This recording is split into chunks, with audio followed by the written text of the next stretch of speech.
Thank you, Madam President, and thank you for allowing me to take the floor. Over the last couple of days, we've heard lots of interest in this agenda item. There have been lots of discussions about how to proceed with this process, and there have been lots of media interest in this agenda item. In some media, it has been typified that Tuvalu has been trying to embarrass the Danish government over this issue.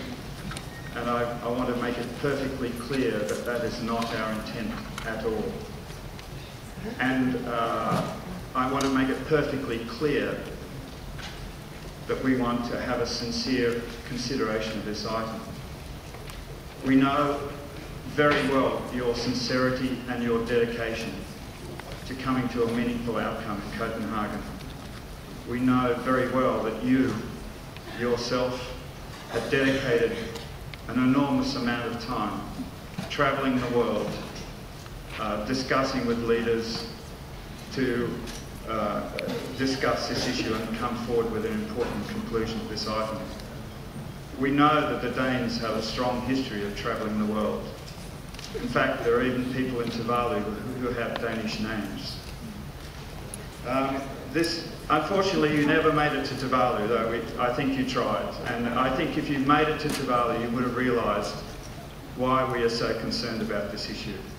The entire population of Tuvalu lives below 2 metres above sea level. The highest point above sea level in the entire nation of Tuvalu is only 4 metres. Madam President, we are not naive to the circumstances and political considerations that are before us. It appears that we are waiting for some senators in the US Congress to conclude before we can consider this issue properly. It's an irony of the modern world that the fate of the world is being determined by some senators in the US Congress.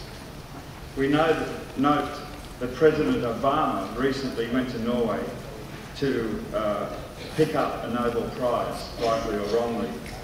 But we can suggest that for him to honour this Nobel Prize, he should address the greatest threat to humanity that we have before us, climate change, and the greatest threat to security, climate change.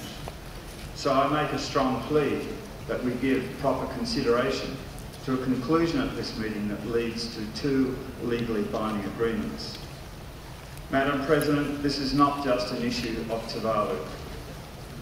Pacific Island countries, Kiribati, Marshall Islands, Maldives, in the Bahamas, Haiti, Bahamas, Grenada, Sao Tome and Principe in the West Africa, and all the LDCs, Bhutan, Laos, Mali, Uganda, Senegal, Timor-Leste, and millions of other people around this world are affected enormously by climate change.